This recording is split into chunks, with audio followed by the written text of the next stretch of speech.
They say that when you lose everything, you discover who you really are. I'm Maria, and at 60 years old, I learned that sometimes the cruelest prisons are built by the people we love most. My name is Maria Elena Santos, and this is the story of how I became invisible in my own son's house, and how I found my voice again. It started 3 months after my husband Roberto's funeral. The grief was still fresh, like an open wound that refused to heal. We had been married for 37 years. 37 years of shared dreams, quiet Sunday mornings, and the kind of love that grows deeper with time, not louder.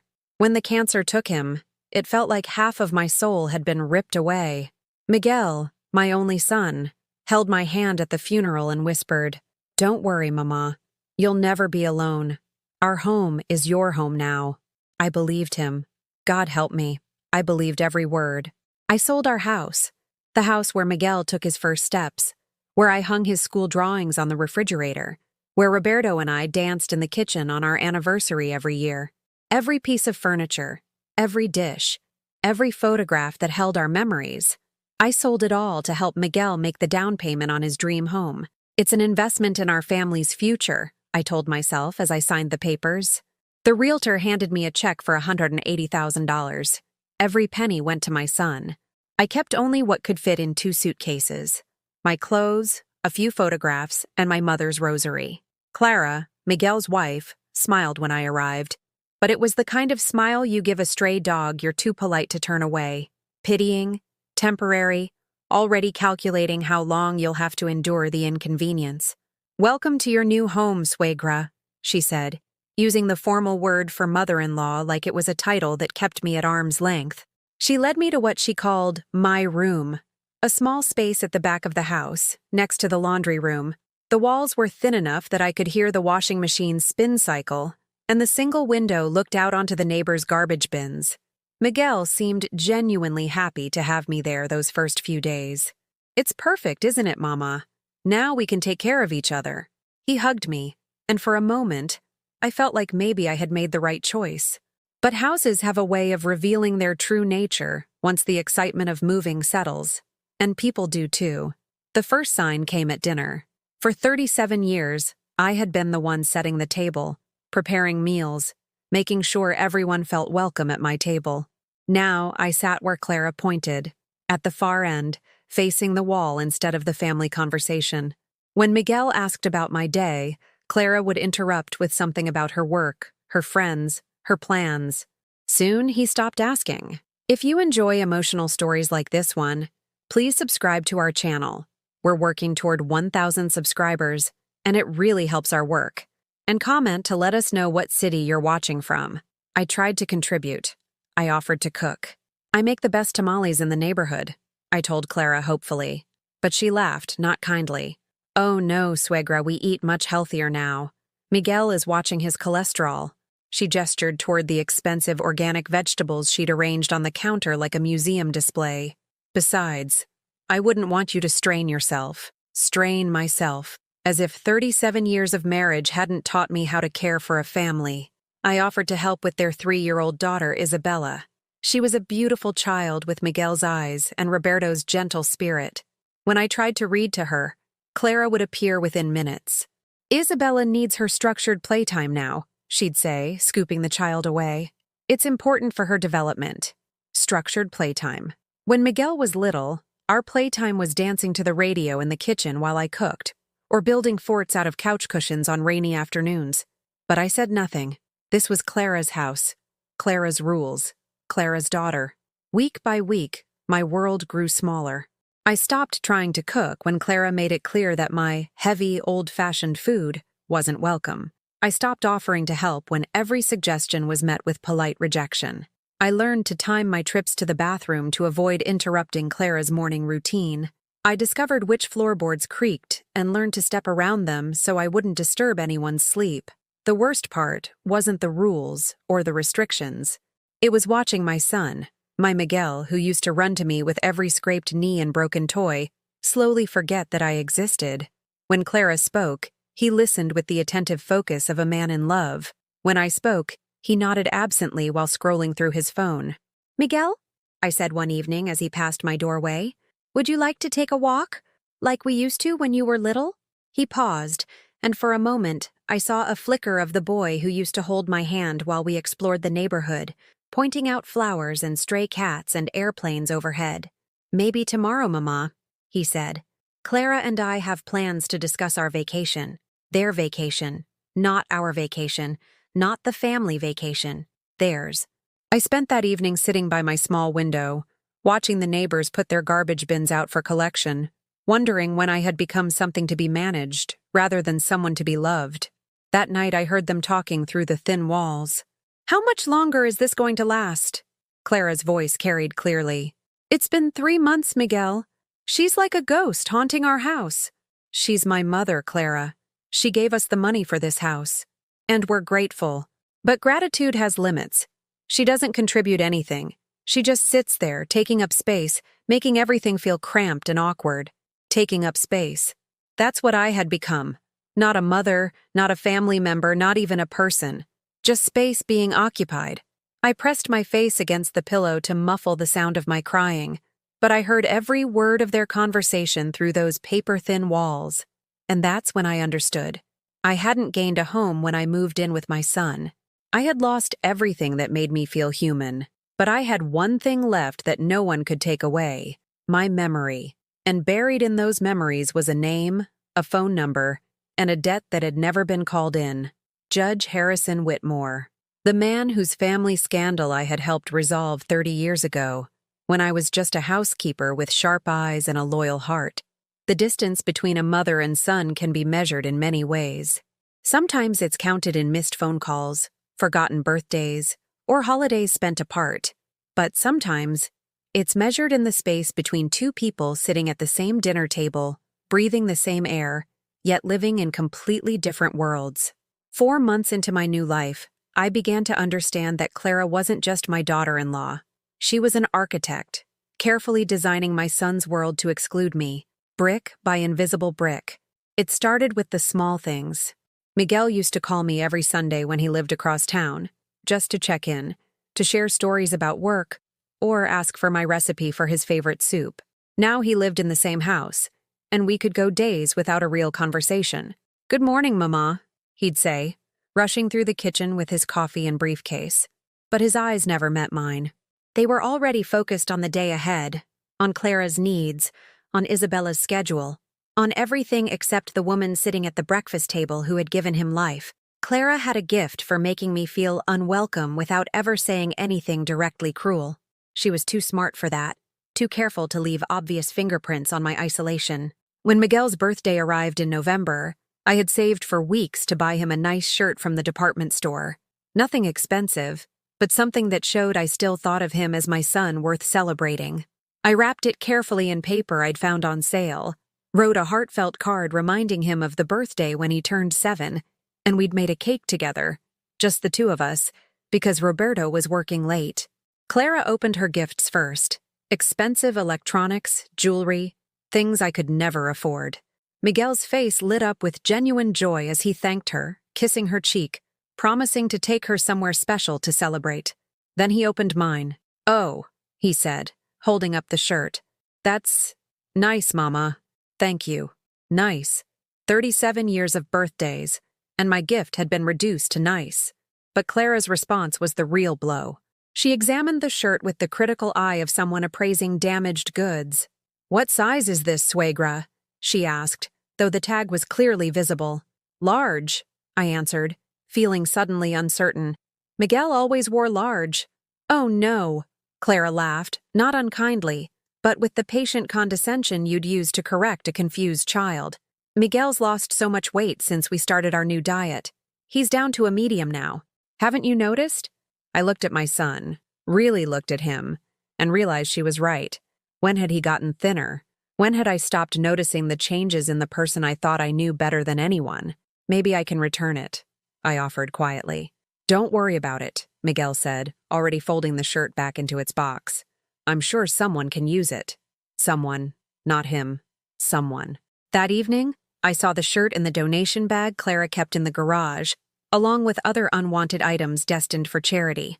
My son's birthday gift, dismissed and discarded within 6 hours of being opened.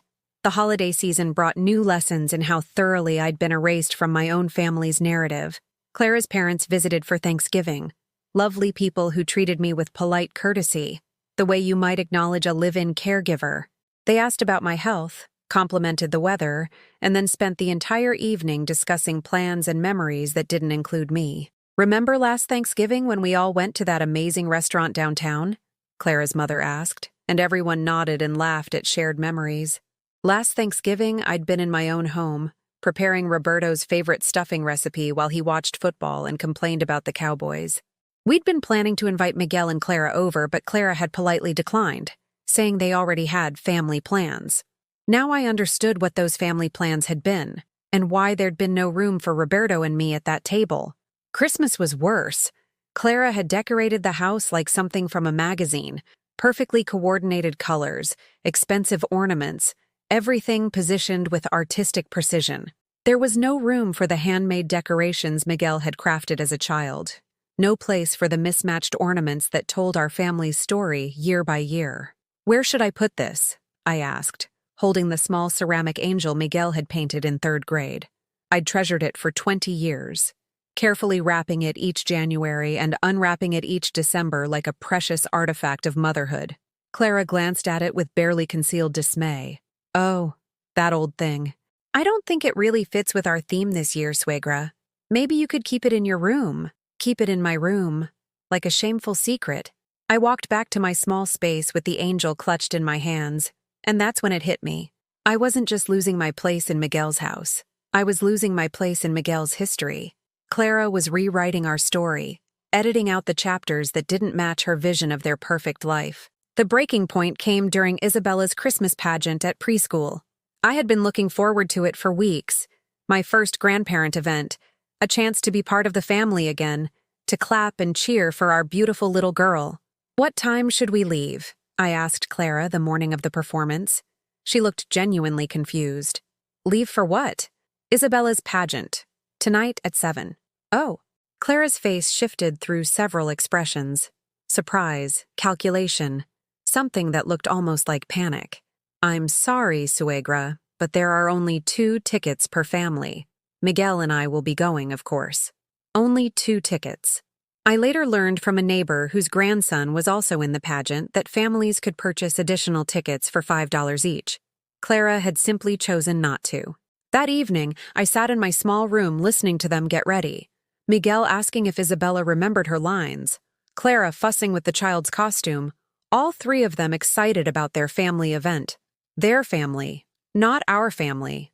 When they returned 2 hours later, bubbling with pride and joy, Isabella ran to my room in her angel costume.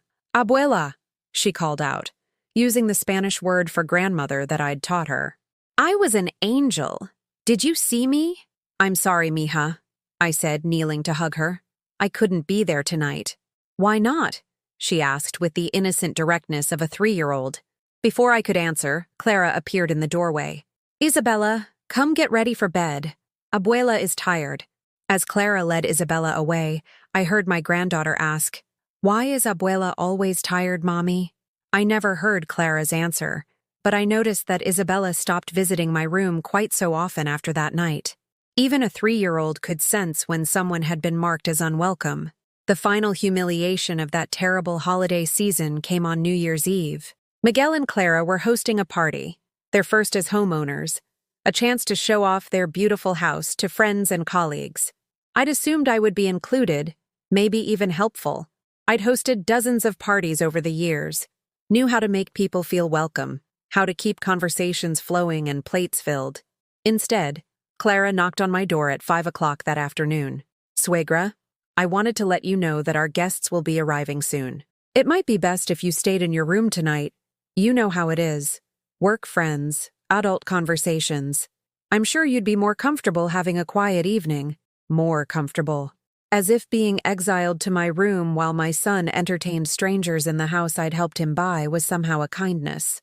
I spent that New Year's Eve listening to laughter and music through my thin walls, hearing the sounds of people toasting the future while I sat alone with memories of the past. At midnight, when the celebration reached its peak, I heard Miguel's voice raised in a toast. "To new beginnings," he called out. To the best year yet. New beginnings. Without me. That night, as the party wound down and I finally heard the last guest leave, I made a decision. I was done being invisible, done being managed, done being treated like an unwelcome stranger in what was supposed to be my home. I had spent months shrinking myself smaller and smaller, trying to take up less space, make less noise, need less attention. But shrinking hadn't made me more welcome. It had only made me easier to ignore. The next morning, I did something I hadn't done in 30 years. I picked up the phone and dialed a number I'd memorized decades ago but never used. Whitmore residence. Answered a familiar voice. Judge Whitmore, I said, surprised by how steady my own voice sounded. This is Maria Santos. We met a long time ago when I worked for the Patterson family. I wonder if you might remember me. There was a pause, then a warm chuckle. Maria Santos. Of course I remember you. The woman who saved my family's reputation and never asked for anything in return. How could I forget? There's a special kind of pain that comes from watching your own life story being rewritten without you. It's not the sharp, clean pain of a sudden loss. It's the slow ache of being edited out, sentence by sentence, until you begin to wonder if you ever existed at all. Judge Whitmore's voice had been warm on the phone, full of genuine pleasure at hearing from me after all these years.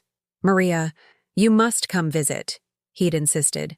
My wife and I have often wondered what became of you.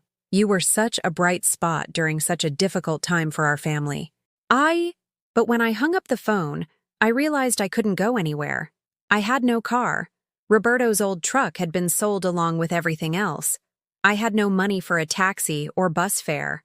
Worst of all, I had no appropriate clothes. The dress I'd worn to Roberto's funeral was the nicest thing I owned, and after months of Clara's subtle campaign to make me invisible, even that felt too formal, too much like I was trying to be someone I no longer had the right to be. That's when I discovered just how completely Clara had been orchestrating my disappearance. I was looking for my good black dress, the one with the small pearl buttons that Roberto had always loved, when I opened my closet and found it nearly empty. Not just empty, strategically depleted. My church dresses, my nice blouses, my wool coat for winter, all gone. Clara, I called out, my voice shaking despite my efforts to stay calm. Could you come here for a moment? She appeared in my doorway with that patient expression she wore when dealing with what she considered my increasingly confused behavior. What is it, suegra? My clothes, I said, gesturing toward the bare hangers. Where are my clothes? Oh, that. Clara's tone was matter-of-fact, as if we were discussing something as mundane as the weather. I donated them last week. You weren't wearing most of those things anyway, and they were just taking up space. Taking up space. Again, always, I was taking up space. But those were my good dresses, my coat. I need those things. Clara tilted her head with what looked like genuine confusion. Need them for what, suegra? You don't go anywhere anymore. You'll be much more comfortable in simple clothes, nightgowns, house dresses, things that are practical. She gestured toward what remained in my closet. A few faded house dresses, some worn nightgowns, clothes suitable for an invalid or someone who had given up on the world beyond these walls. You should have asked me first, I said, and I heard the weakness in my own voice, the way it wavered between hurt and anger without committing to either. I'm sorry, Clara said, but her tone suggested she was apologizing for my inability to understand rather than for her actions. I was just trying to help. You seemed so overwhelmed by choices lately. I thought it would be easier if you just had what you actually needed. What I actually needed, according to Clara, a woman who had raised a child, buried a husband, and lived 60 years on this earth needed nothing more than clothes suitable for staying invisible in the back bedroom of her son's house. Where did you take them? I asked. The donation center on 5th Street. They were so grateful, said they hardly ever get such nice things. She smiled as if she'd done something wonderful. Your clothes are helping people who really need them now. People who really needed them. Unlike me, apparently. That afternoon, I walked to the donation center. A 30-minute journey that left me breathless and reminded me how completely I'd become a prisoner in my own life. The volunteer at the desk was a kind woman about my age, who looked at me with the gentle concern reserved for the confused elderly. I'm looking for some clothes that were donated recently, I explained. They belonged to me, but there was a mistake. She listened patiently as I described my dresses, my coat, the small details that had made each piece precious to me. Then she shook her head sadly. I'm sorry, dear. We had a big shipment go out to the warehouse yesterday.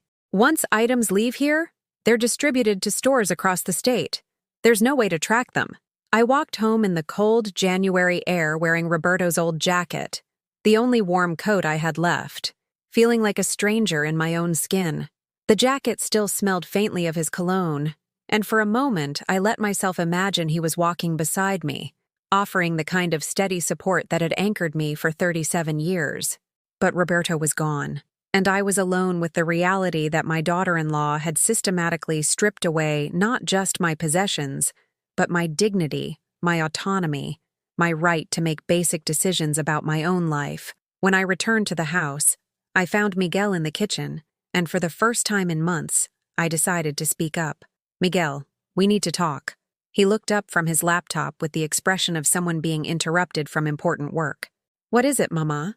Clara donated my clothes without asking me. All of my good dresses, my winter coat, everything I might need if I wanted to go somewhere. Miguel's face shifted through several emotions. Surprise, discomfort, something that might have been guilt. I'm sure she was just trying to help. Help with what? Help keep me trapped here? Help make sure I never have anything appropriate to wear if someone invites me somewhere? Mama, you're being dramatic. When was the last time you actually went anywhere that required a dress? The question hit me like a physical blow. When was the last time? I couldn't remember. And that was exactly the point. I'd stopped going places because I'd been made to feel unwelcome, unnecessary, like an inconvenience that needed to be managed rather than a person with her own needs and desires. That's not the point, mijo, I said, using the affectionate term I'd called him since childhood. The point is that those clothes belong to me. I should have been asked. Miguel ran his hands through his hair, a gesture I remembered from his childhood when he was trying to solve a problem he didn't want to deal with. Look, I'll talk to Clara, okay? Maybe we can replace some things. Replace some things. As if my clothes were interchangeable objects rather than pieces of my identity, my history, my right to exist in the world as more than just an invisible burden. That evening, I heard them talking in their bedroom. Voices raised just enough to carry through the walls that seemed designed to broadcast every private conversation. She's becoming paranoid, Clara was saying, getting upset about clothes she never wore anyway. It's like she's looking for reasons to be upset. Maybe we should have asked her first, Miguel replied, but his voice lacked conviction. Asked her what? If she wanted to keep a closet full of clothes she never uses. Miguel, she sits in that room all day doing nothing. When was the last time she even showered regularly? And now she's acting like I committed some crime by cleaning out old clothes that were just collecting dust. Showered regularly. I felt my face burn with shame. It was true that I'd let some things slide. When was the point of maintaining yourself when no one saw you? When you had nowhere to go? When every day was exactly like the one before? She's grieving, Clara. And she's adjusting to a big change. It's been 6 months, Miguel. At some point, adjustment needs to turn into acceptance. She can't keep living in the past, expecting us to manage our home around her moods and her memories. Our home. Not her home, not the home her money had helped purchase. Our home, belonging to them, with her merely occupying space within it. What do you want me to do? Miguel asked, and I could hear the exhaustion in his voice. I want you to have a conversation with her about expectations, about what's realistic for someone her age, in her situation. She needs to understand that this isn't temporary, that this is her life now. The sooner she accepts that, the happier everyone will be. Her situation, her life now. As if being widowed and 60 years old was a diagnosis that required me to surrender every aspect of dignity and independence. I lay in my narrow bed that night, staring at the ceiling and listening to the sounds of a house where I didn't belong. The heating system hummed. A door closed somewhere down the hall. The refrigerator cycled on and off in the kitchen where I was no longer welcome to cook. And somewhere in the distance, I could hear Isabella singing softly to herself, a lullaby I'd taught her months ago, back when I was still allowed to be her grandmother instead of just the sad old woman who lived in the back room. The next morning, I made a decision that felt both terrifying and liberating. I called Judge Whitmore back. "Judge, I wonder if you might have time to visit me here instead. I find myself in a situation where leaving the house has become complicated." There was a pause, and when he spoke again, his voice carried a new quality, concern mixed with understanding. "Maria, are you all right? I sound like someone who needs a friend," I admitted. "Someone who remembers that I used to be more than just a problem to be solved." "I'll be there this afternoon," he said without hesitation. "And Maria, you were never just a problem. You were the woman who saved my family when we needed it most. Some debts can never be repaid, only honored." After I hung up, I realized something had shifted inside me. For months I'd been shrinking, apologizing for taking up space, trying to become small enough to be acceptable. But Judge Whitmore's voice had reminded me of something I'd almost forgotten. I used to be someone who solved problems, not someone who was one.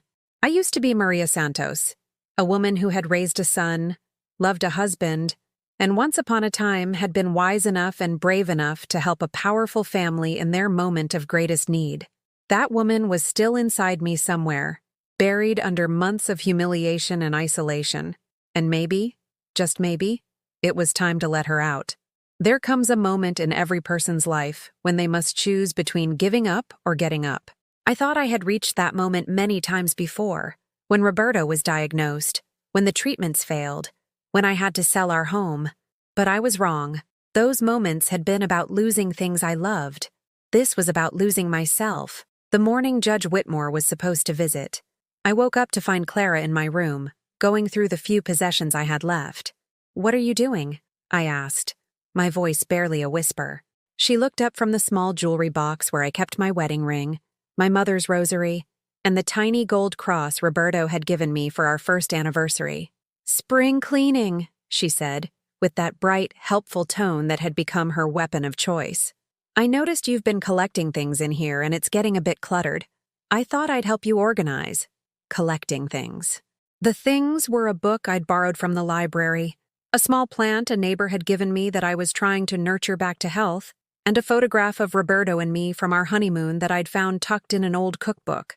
"Those aren't clutter," I said, sitting up in bed. "Those are my belongings." "Of course they are," Clara agreed, but her hands kept moving through my things with the efficiency of someone conducting an inventory. "But you have so little space in here, and some of these items might be better stored elsewhere. This jewelry, for instance, it's quite valuable. Wouldn't it be safer in our bedroom safe? Our bedroom safe, where I would need permission to access my own mother's rosary." "No," I said, and the firmness in my own voice surprised me. "Those stay with me." Clara paused, her fingers still wrapped around my jewelry box, and for the first time in months, I saw something flicker across her face that looked almost like respect. Or maybe it was just surprise that the broken woman in the back bedroom had found her voice. "Of course, suegra," she said finally, setting the box back down. "I was just trying to help. Always trying to help." Clara's help had systematically stripped away everything that made me feel human, and now she wanted to take the last tangible connections to the life I'd lived before becoming her charity case. After she left, I sat on the edge of my narrow bed and realized how close I'd come to surrendering even my memories. If I'd said nothing, my mother's rosary would have disappeared into Clara's safe, emerging only when she deemed it appropriate, if ever. An hour later, Miguel knocked on my door. "Mama, Clara mentioned that someone is coming to visit today." It wasn't really a question. It was the tone he might use with a confused elderly person who had perhaps imagined a social engagement that didn't exist. "Judge Whitmore is coming for coffee this afternoon," I said, trying to project more confidence than I felt. "Judge Whitmore?" Miguel's eyebrows rose. "How do you know a judge?" The question stung more than he probably intended. How did I know a judge? As if someone like me, someone who now spent her days in nightgowns and needed permission to keep her own jewelry, couldn't possibly have connections to important people. "I used to work for a family that had legal troubles," I explained. "I helped them, and we stayed in touch." This was only partially true. We hadn't stayed in touch exactly. But Judge Whitmore had given me his personal number 30 years ago and told me to call if I ever needed anything. I'd been too proud to use it until now. "Well," Miguel said, and I could see him processing this information, trying to reconcile the mother he'd reduced to an invisible burden with someone who warranted a personal visit from a retired judge. "That's nice. But Mama, the house isn't really set up for entertaining right now.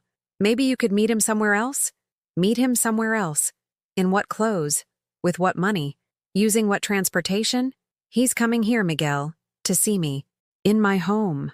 Clara's been working so hard to keep everything perfect for the baby we're trying for," Miguel continued, as if I hadn't spoken. "She's been stressed about having everything just right, and unexpected visitors, the baby they were trying for."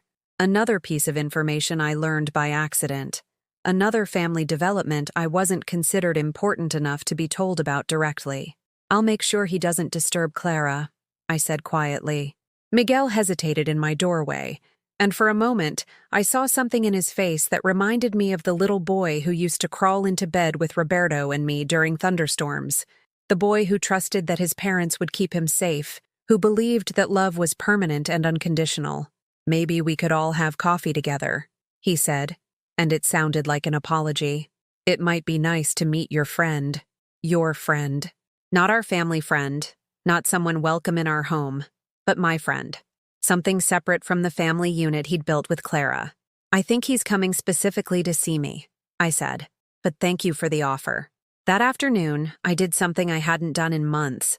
I showered, really showered.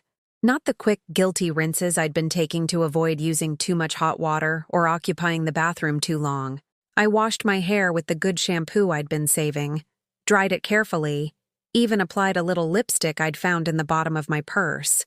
Looking in the mirror, I barely recognized the woman staring back at me. She looked tired, diminished, but there was something in her eyes that hadn't been there in months. A flicker of anticipation, of purpose. I put on the least faded of my remaining dresses and waited in the living room, which felt strange and transgressive. For months, I'd avoided the common areas of the house unless specifically invited. But Judge Whitmore was my guest, and I was going to receive him properly, in the house my money had helped purchase. When the doorbell rang, Clara appeared from the kitchen with flour on her hands and annoyance on her face. She wasn't expecting visitors, and unexpected visitors disrupted her carefully controlled environment. "I'll get it," I said, standing up from the couch. Clara looked at me as if I'd announced my intention to perform surgery. "You don't need to," but I was already walking to the door, moving with purpose for the first time in months. I opened it to find Judge Whitmore on the doorstep, older than I remembered, silver-haired and distinguished, but with the same kind eyes that had looked at me with respect 30 years ago, when I was just a housekeeper who had noticed what others had missed. "Maria?" he said, and his smile was genuine, warm, free of the careful pity I'd grown accustomed to seeing in people's faces. "You look wonderful." I didn't look wonderful, and we both knew it, but he said it with such conviction that for a moment, I almost believed him. "Judge Whitmore, please come in. Thank you for coming." Clara appeared at my shoulder like a guardian, her hostess smile firmly in place. "I'm Clara, Miguel's wife. So nice to meet you." "The pleasure is mine," the judge replied with courteous formality. "Maria has told me so much about your family." This was a lie, since I'd barely mentioned them except to explain why I couldn't visit him, but it was the kind of gracious lie that opened doors and created space for conversation.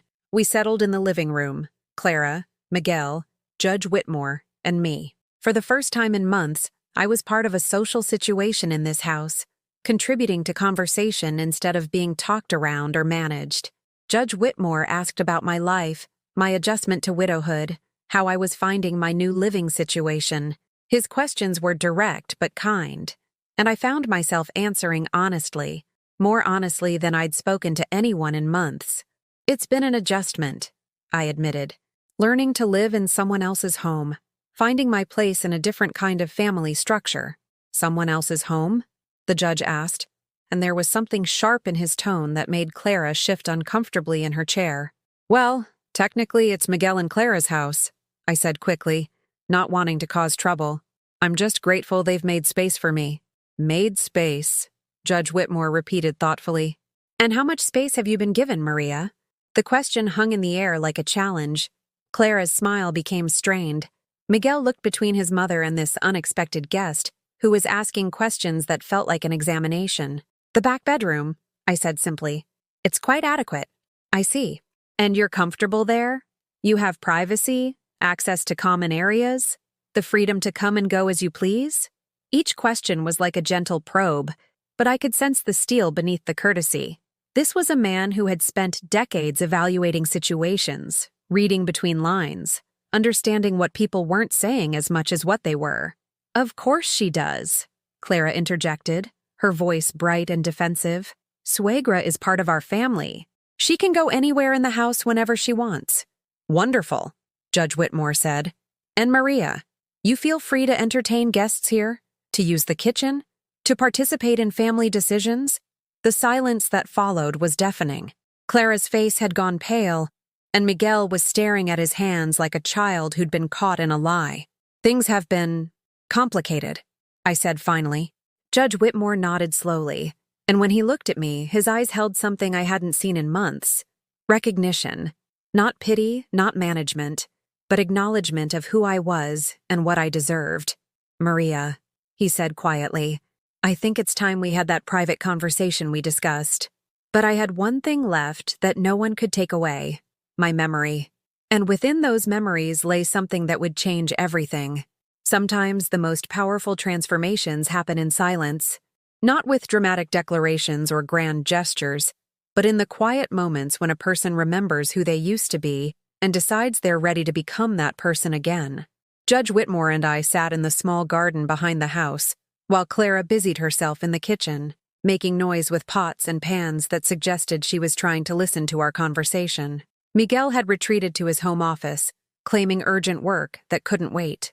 Tell me about the Patterson case, I said quietly, settling into the plastic lawn chair that was the only outdoor furniture Clara had deemed appropriate for the backyard. Judge Whitmore's eyes sharpened with interest.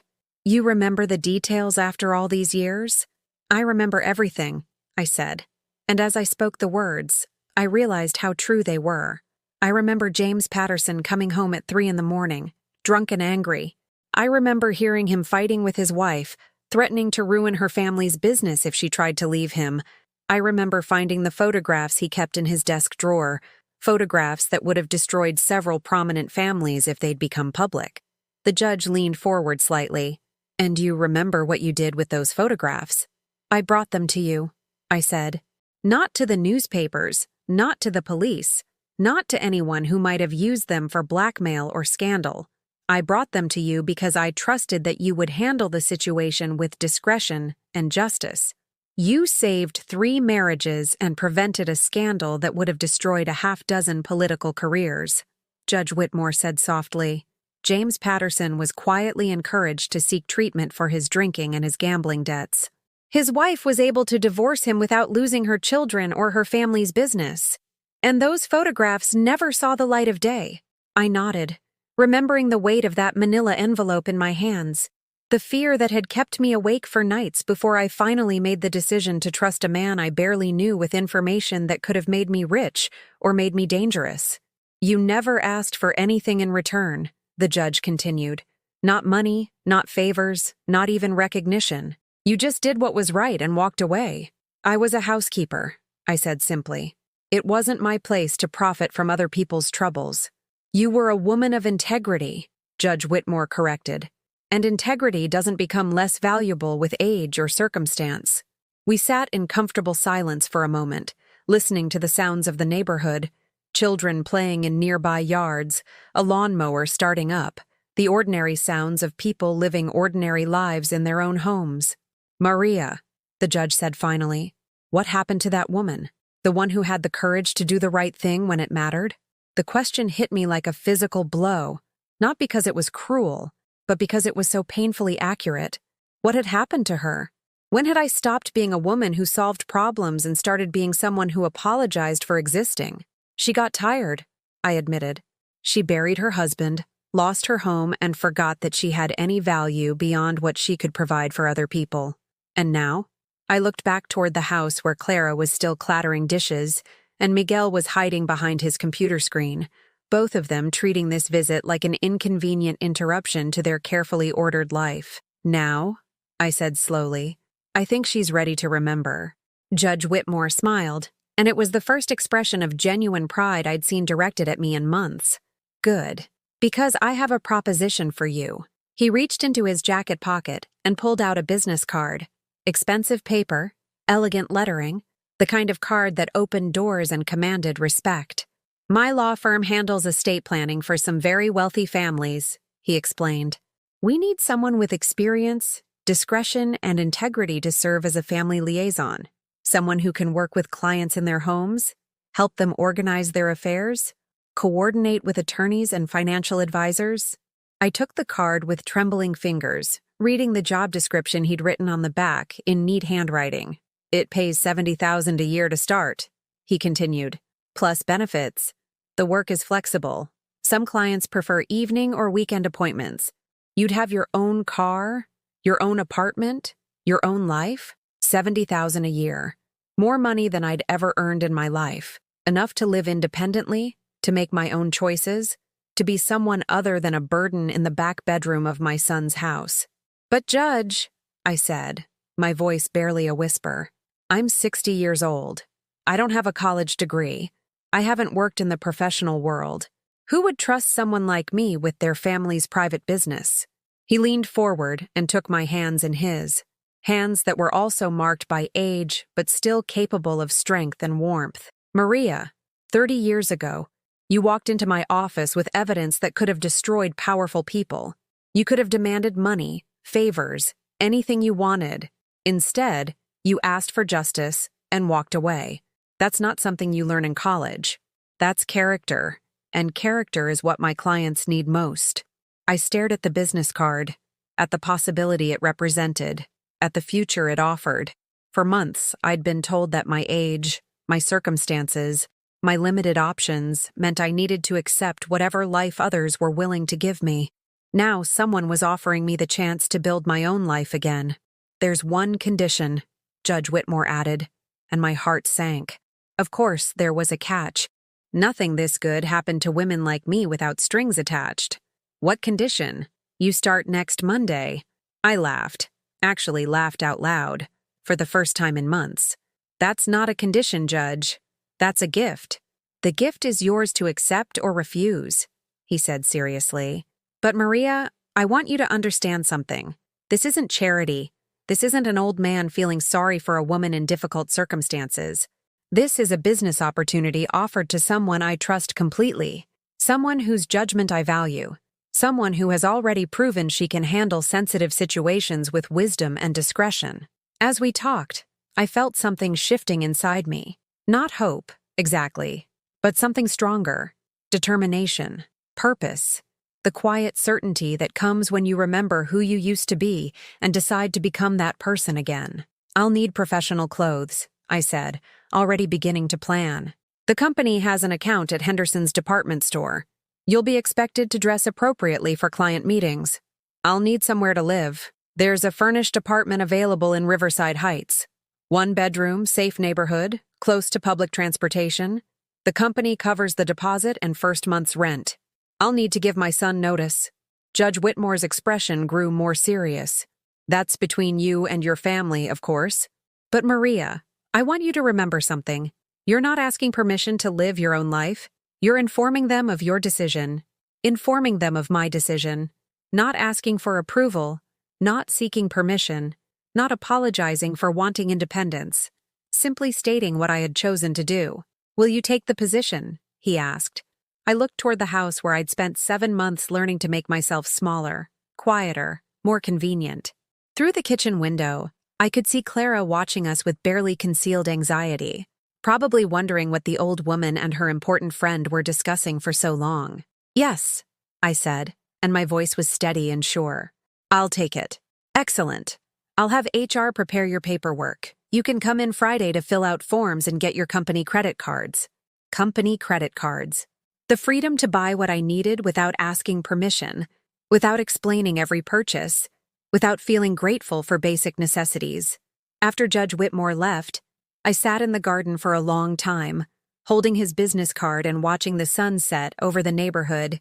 For the first time in months, I wasn't thinking about what Clara might need, what Miguel might want, what Isabella might require. I was thinking about my own future, making my own plans. That evening at dinner, I waited until Miguel and Clara had finished discussing their day, their plans, their concerns.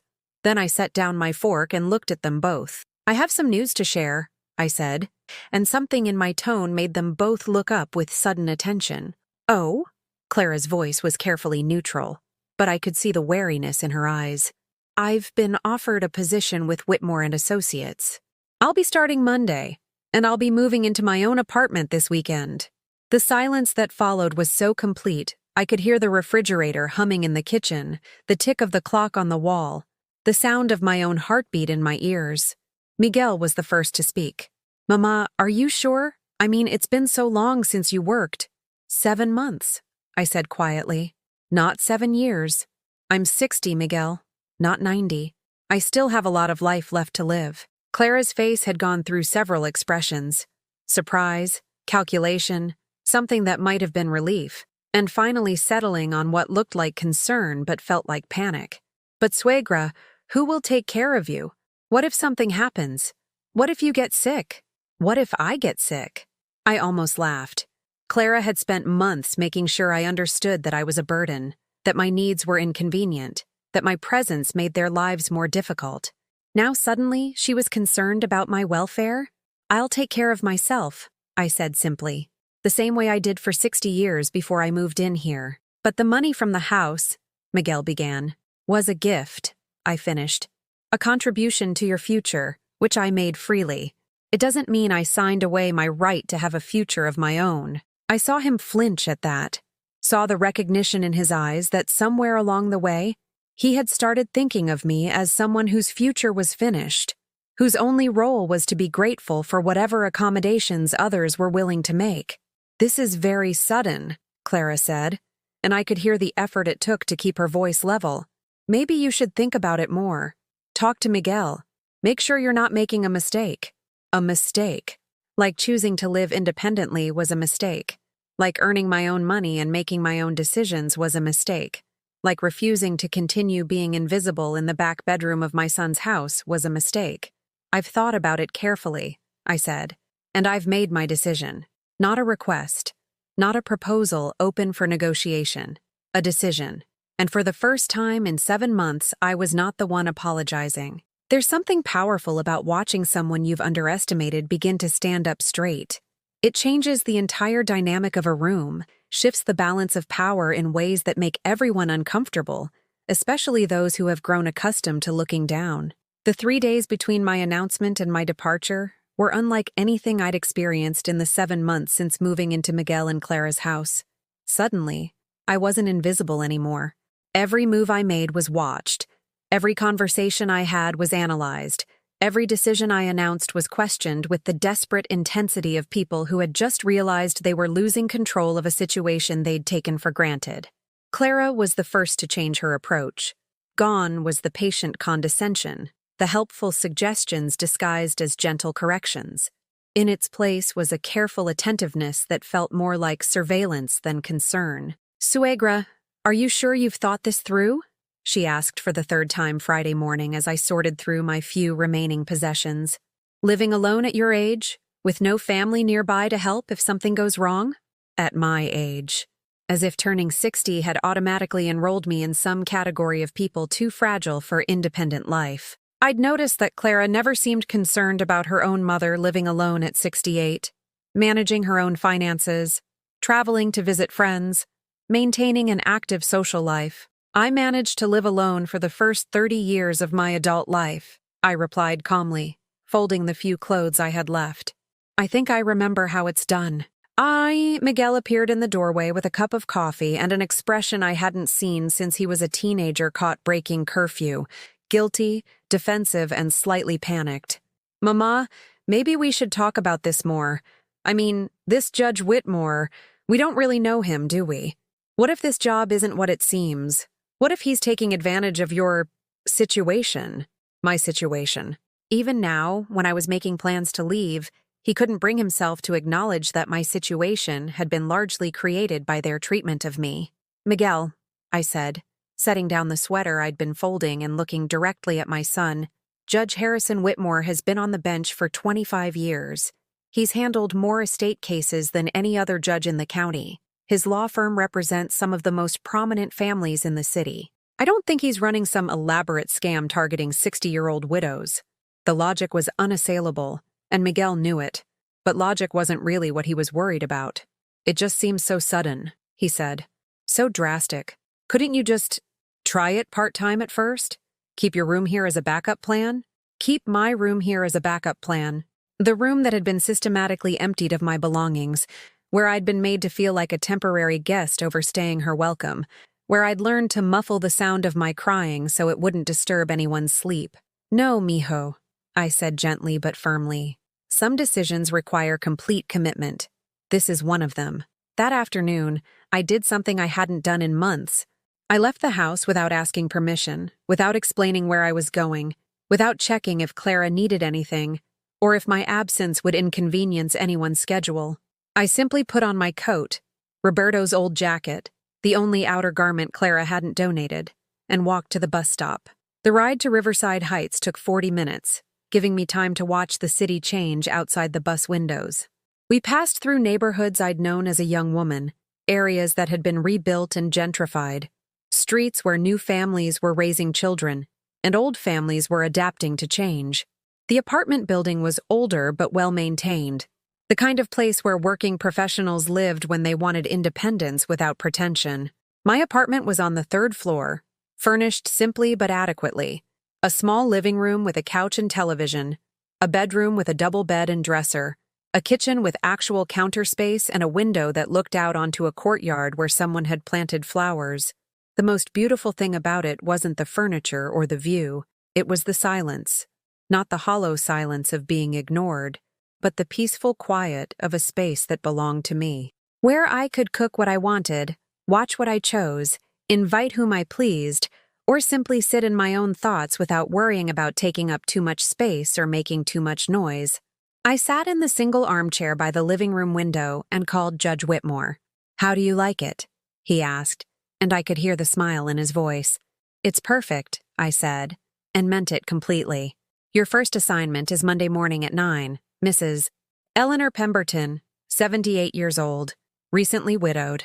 Her family is pressuring her to sell her home and move into assisted living, but she's not ready for that step. She needs someone to help her organize her finances and legal affairs so she can make informed decisions about her future. Mrs. Eleanor Pemberton, a woman facing pressure from her family to surrender her independence. I understood that situation better than Judge Whitmore could possibly know. "I'll be there," I said. Saturday morning, I took another bus to Henderson's department store, a place I'd walked past countless times but never entered because everything in the windows seemed designed for people who lived different lives than mine. The personal shopper Judge Whitmore had arranged was a woman about my age named Patricia, who treated the task of outfitting me for professional work with the seriousness of a military operation. "Business casual," she explained, pulling dresses and blouses from racks that seemed to contain endless possibilities. "Professional but approachable, expensive enough to command respect, practical enough for daily wear." I tried on more clothes that morning than I'd owned in the past 5 years. Tailored dresses that made me look competent, blazers that gave my shoulders authority, shoes that were both comfortable and elegant. Each outfit transformed me a little more, reminded me that I was someone who deserved to take up space in the world. The woman in the dressing room mirror looked familiar, but it took me a moment to recognize her. She looked like the Maria who had once managed a household, raised a child, supported a husband through difficult times. She looked like someone who had opinions worth hearing and experience worth valuing. "You have excellent instincts," Patricia said as I selected the final pieces. "Most women your age try to dress younger or older than they are. You're choosing clothes that say exactly who you are." Who I was. For months, I'd been told implicitly and explicitly that who I was wasn't enough, wasn't valuable, wasn't worth maintaining. Now I was remembering that who I was had always been enough. It was the circumstances that had been inadequate. Sunday evening, my last night in Miguel's house, I packed my new clothes carefully in the suitcase I'd brought 7 months earlier. Everything I'd owned then was gone, donated or disposed of, or disappeared into Clara's systematic campaign to reduce me to someone who needed nothing because she deserved nothing. But now, I had new things. Clothes chosen by me, for me, to suit the life I was choosing to live. They represented possibility, independence, the radical idea that a 60-year-old woman might still have important work to do in the world. Miguel knocked on my door around 9 o'clock. "Mama, can we talk?" I set down the dress I'd been folding and looked at my son. He was 35 years old, successful in his career, married to a woman he loved, father to a beautiful daughter. He was everything a mother could want her child to become. So why did he look so lost, standing in my doorway? "Of course, mijo. What's on your mind?" He sat on the edge of my narrow bed, the same bed where I'd spent countless nights listening to him and Clara discuss my inconvenience, my situation, my needs that complicated their lives. "I don't want you to leave angry," he said finally. Angry. I considered the word carefully. Was I angry? There had been anger, certainly. At the dismissal, the disrespect, the systematic stripping away of my dignity. But what I felt now wasn't anger anymore. "I'm not angry, Miguel," I said honestly. "I'm disappointed, but mostly I'm just ready to move forward." Disappointed in me? The question hung between us, loaded with the weight of everything that had happened and everything that hadn't been said. I looked at my son, this man I'd raised to be kind, respectful, aware of other people's feelings, and tried to reconcile him with the person who had watched me shrink and fade without intervening. "I'm disappointed that you forgot who I was," I said quietly. "I'm disappointed that you let someone else decide what I needed, what I deserved, what I was capable of. But mostly, Miguel, I'm disappointed that I let it happen." He started to protest, to explain, to defend Clara or himself, or the impossible situation they'd found themselves in when grief and economics forced an uncomfortable living arrangement. But I held up my hand. "It's done," I said. "It's over. Tomorrow I start something new, and so do you. The question is what we both learn from this experience." After he left, I finished packing in silence. Clara didn't come to say goodbye, which was probably honest. We'd never been friends, barely been family, and there was no point in pretending otherwise now. But Isabella appeared at my door in her pajamas, holding the small stuffed dog I'd given her for her 3rd birthday. "Abuela, are you going away forever?" I knelt down to her level and took her small hands in mine. "I'm going to live in my own house now, mija. But that doesn't mean I'm gone forever. It means I'll be someone you can visit, someone who will always be happy to see you. Will you have cookies at your house?" I laughed, remembering all the afternoons I'd been forbidden from baking because Clara was concerned about sugar and processed ingredients. "I will have the best cookies," I promised. "The kind your papa loved when he was little." Isabella hugged me then, with the fierce, uncomplicated love that children offer before the world teaches them to ration their affection. And in that moment, I realized something important. I wasn't just leaving to save myself. I was leaving so that someday, when Isabella was old enough to understand, she would know that women don't have to disappear when they become inconvenient. They can choose to reappear somewhere else, stronger and more themselves than ever before. That night, I slept better than I had in months. Not because the narrow bed was comfortable, not because the room was peaceful, but because I knew it was the last night I would spend as someone else's burden. Tomorrow, I would wake up as myself again. Monday morning, I woke up in my own apartment for the first time in 7 months. The silence wasn't empty anymore. It was full of possibility. I made coffee in my own kitchen, dressed in my new professional clothes, and looked in the mirror at a woman I barely recognized. She looked competent, dignified, purposeful. She looked like someone who mattered. My first client meeting went better than I dared hope. Mrs. Eleanor Pemberton was indeed being pressured by her family to give up her independence, but she wasn't ready. Over tea in her elegant living room, she told me about her fears, her finances, her desire to remain in control of her own life. "My daughter means well," Mrs. Pemberton explained, "but she thinks being 78 means I can't think for myself anymore." I understood completely. Sometimes the people who love us most are the first to decide we need protecting from our own choices, I said. She looked at me with sharp intelligence. You sound like someone who's been there. Recently, I admitted. By the end of our meeting, I'd helped her organize her financial documents, scheduled appointments with her attorney and accountant, and given her the information she needed to make informed decisions about her future. She paid me with a check and a smile that felt like validation. You're very good at this, she said. You understand what it's like to have people assume you're helpless just because you're older. On my way home, I stopped at the grocery store. Not the one where I'd worked, but a different one where I could shop without embarrassing memories. I filled my cart with ingredients for the tamales I hadn't been allowed to make, with the coffee I preferred, with the small luxuries I'd been denied for months. The young cashier smiled at me politely. Did you find everything you needed today? Yes, I said, and realized I meant it in ways she couldn't imagine. I found exactly what I needed. That evening, as I was seasoning meat for tomorrow's tamales, my phone rang. Miguel's name appeared on the screen. Mama, we need to talk. Could you come over for dinner Sunday? Clara wants to apologize. Clara wants to apologize. After 7 months of systematic humiliation, she wanted to apologize. I almost laughed. I don't think that's necessary, mijo. Please, Mama. Isabella misses you. And Clara, she realizes she may have been too controlling. She wants to make things right. Too controlling? What a delicate way to describe the calculated cruelty I'd endured. I'll think about it, I said, though I'd already decided. Sunday afternoon, I dressed carefully in one of my new outfits, a navy dress with a matching blazer that made me look like someone who commanded respect. I drove my company car to the house that had been my prison, parking in the driveway like a visitor rather than a former resident. Clara answered the door with a smile that didn't reach her eyes. Suegra, you look different. Different. Not better, not healthier, not happier. Just different. As if my transformation was somehow unsettling rather than positive. The dining room table was set with Clara's good china, the set that had been too nice to use when I lived there, but apparently appropriate for this occasion. Miguel, Clara, and Isabella sat in their usual seats, leaving me the chair at the far end where I'd spent so many silent meals. But I didn't sit there. Instead, I took the chair at the head of the table, Roberto's old spot, the seat of honor in any proper household.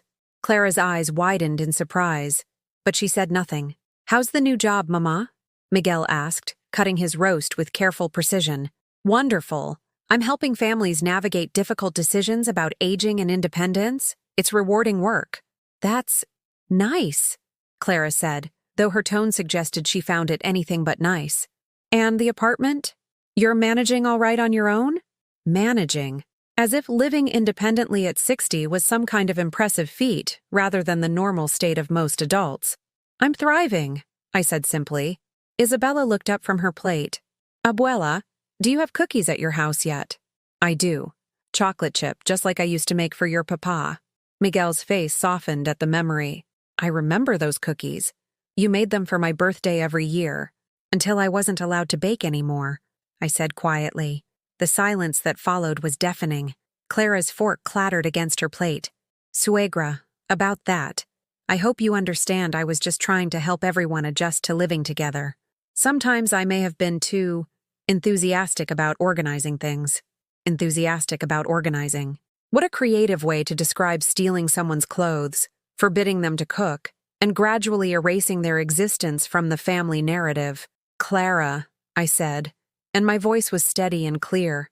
You didn't organize my life. You dismantled it.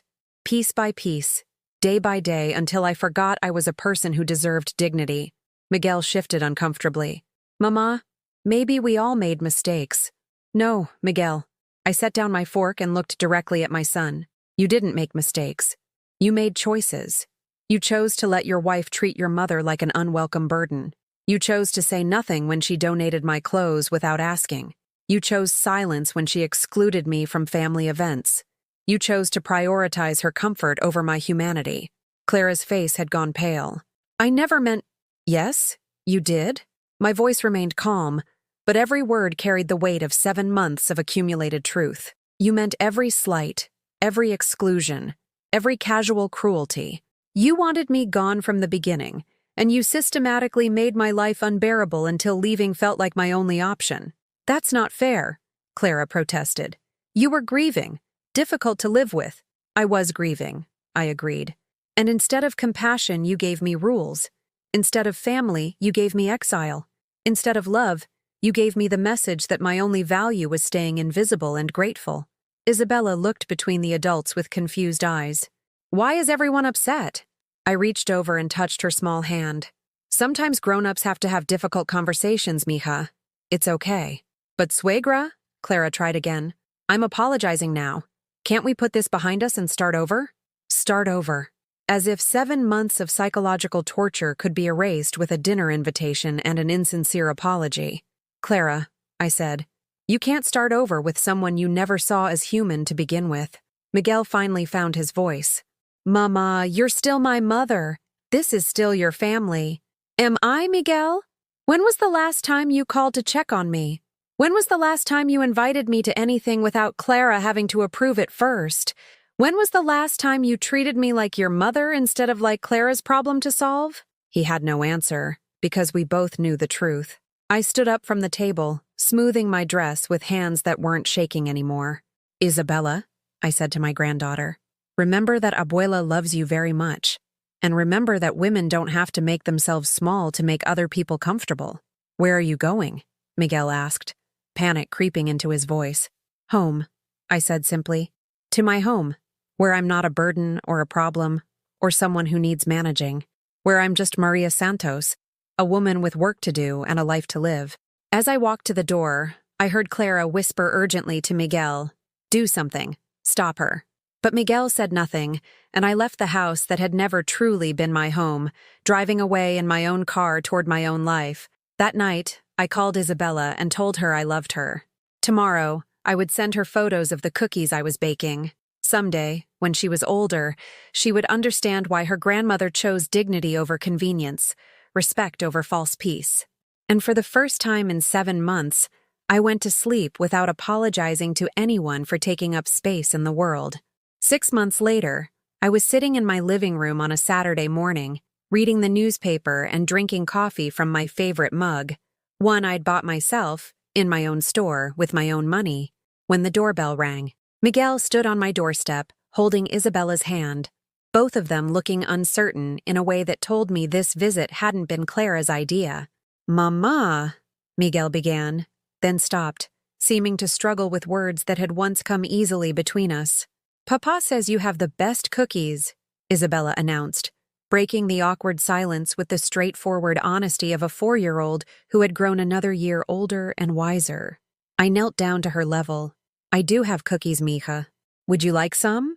She nodded enthusiastically, and I led them both into my small apartment, the space that had become more of a home in 6 months than Miguel's house had been in 7. While Isabella explored my living room with the curiosity of a child seeing her grandmother's real world for the first time, Miguel sat at my kitchen table and looked around with something that might have been wonder. It's nice here, he said quietly. Peaceful. It feels like you. It feels like me. For months in his house, I'd been told implicitly and explicitly that who I wasn't suitable for their life. Now, my son was acknowledging that who I was deserved a space of my own. How are things at home? I asked, though I suspected I already knew the answer from the shadows under his eyes and the careful way he wasn't quite meeting my gaze. Different, he admitted. Clara's been different since you left. More anxious. She worries about everything now. Money, Isabella's health, whether we're making the right decisions. She keeps asking what if something happens to us? Who would take care of Isabella? I poured coffee for both of us, noting that he'd said, since you left, rather than since you moved out. Even his language acknowledged that my departure hadn't been a mutual decision about living arrangements. It had been an escape. And how are you, mijo? Miguel was quiet for so long I wondered if he'd heard me. When he finally spoke, his voice was barely above a whisper. I've been thinking about Papa Roberto a lot lately, about what he would say if he could see what happened, about what kind of man I became when I let my wife treat my mother like— He stopped, unable to finish the sentence. Like someone who didn't matter, I said gently, completing the thought he couldn't voice. He nodded, tears threatening at the corners of his eyes. I keep remembering things. How you supported me through college, working 2 jobs so I could focus on my studies. How you took care of Papa during his illness without ever complaining, even when the treatments made him difficult to be around. How you sold your house, your home, to help Clara and me buy ours. Isabella appeared at my elbow, having discovered the photo albums I kept on a low shelf. Abuela, who is this? She pointed to a picture of Roberto and me dancing at our 25th anniversary party. That's your abuelo Roberto, mija. My husband, your papa's father. He looks happy, she said with the simple wisdom children possess. We were very happy, I confirmed. For 37 years. Miguel was staring at the photograph with an expression I'd never seen before. Not just grief for his father, but recognition of something he'd lost without realizing it. Mama, he said slowly, I need to tell you something. After you left, Clara and I went to counseling. The therapist asked us to examine what had really happened, not what we told ourselves had happened. I waited, sensing that this conversation had been building for months. She made us write down everything we remembered about your time living with us. Everything. The donations without asking. The excluded invitations, the way we talked about you like you weren't in the room. His voice cracked slightly. When we read it back, it looked like we were systematically trying to break someone down. Isabella had moved on to exploring my small kitchen, opening cabinets with the proprietorial confidence of a child who felt welcome in this space. The therapist said that sometimes people convince themselves that cruelty is kindness if they can frame it as what's best for someone else. Miguel continued. She said Clara was threatened by having another woman in the house, especially one I had a history with that predated our marriage. I thought about this carefully. And what did Clara say when she heard that? She cried, Miguel admitted. Really cried, for the first time since you left. She said she'd been so focused on protecting what she thought was ours that she forgot you were a person with your own needs and feelings. It was the most honest assessment of Clara's behavior I'd ever heard from my son, but insight and change were different things. Miguel, I'm glad Clara is in counseling. I'm glad you both are examining what happened. But you need to understand something. I'm not coming back. He looked up sharply. Mama, we could try again. We could set boundaries, have family meetings, make sure everyone's needs are considered. No, mijo. My voice was firm, but not unkind. I'm not coming back because I don't need to come back. This is my life now. I have work that fulfills me. An apartment that's truly mine. Independence that I'd forgotten was possible. Isabella had found my cookie jar and was looking at me hopefully. I nodded, and she helped herself to a chocolate chip cookie, settling onto my living room floor to eat it while examining a picture book I kept for her visits. I've built something here, I continued, gesturing around my small but complete apartment. I help families navigate difficult transitions. I have colleagues who respect my judgment. I come and go as I please, cook what I want, invite whom I choose. I'm not someone's burden or problem anymore. I'm myself. Miguel watched Isabella eating her cookie with obvious love, but also with something that looked like loss. She asks about you all the time. She wants to know when Abuela is coming home. This is Abuela's home now, I said gently. But that doesn't mean Abuela isn't part of Isabella's life. It means she has her own life that Isabella can visit and be part of. We talked for another hour, and for the first time in over a year, it felt like a real conversation between a mother and her adult son. Not someone managing a problem and someone apologizing for existing, but two people who shared history and love even when they'd lost their way. When they prepared to leave, Isabella hugged me tightly. I like your house, Abuela. It smells like cookies and happiness. After they left, I sat in my quiet living room and thought about justice. Not the dramatic, vengeful kind that makes for satisfying stories, but the quiet, persistent kind that comes from refusing to accept less than you deserve. I hadn't destroyed Clara and Miguel's marriage, though I'd heard from neighbors that they were still in counseling, and that Clara had become more anxious and controlling with everyone in her life. Behavior that was harder to ignore when it wasn't focused solely on someone she'd deemed disposable. I hadn't taken revenge on them for the months of systematic cruelty, though I knew my departure had forced them to confront truths about themselves that they'd preferred not to examine. I had simply chosen to live my own life with dignity And that choice had been more powerful than any punishment I could have devised. That evening, Mrs. Pemberton called to tell me she'd decided to renovate her home to age in place rather than move to assisted living. "You helped me remember that I have the right to make my own choices," she said, "even when my family thinks they know what's best for me." Judge Whitmore had been right. This work suited me perfectly.